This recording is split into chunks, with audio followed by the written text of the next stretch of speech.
জাতীয় পরিচয়পত্র বা এনআইডি সংশোধন প্রক্রিয়ায় বড় ধরনের পরিবর্তন এনেছে নির্বাচন কমিশন।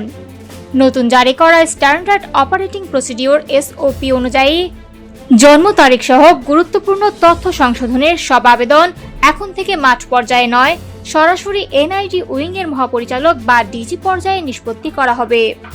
সম্প্রতি জাতীয় পরিচয় নিবন্ধন অনুবিভাগের সহকারী পরিচালক মোহাম্মদ সরওয়ার হোসেনের সই করা এক অফিস আদেশে এই নির্দেশনা দেওয়া হয়।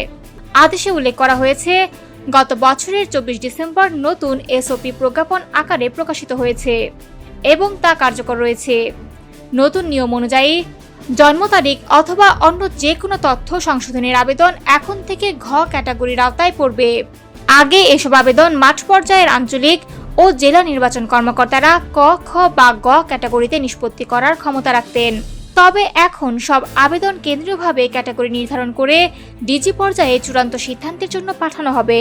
প্রজ্ঞাপন জারির আগে মাঠ পর্যায়ে জমা পড়া এবং পূর্বে ক্যাটাগরি নির্ধারিত আবেদনগুলো ঘ ক্যাটাগরিতে উন্নীত করার নির্দেশ দেওয়া হয়েছে।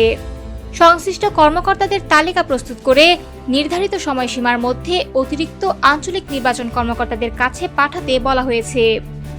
এরপর নির্দিষ্ট সময়ের মধ্যেই ক্যাটাগরি পরিবর্তন সম্পন্ন করতে হবে।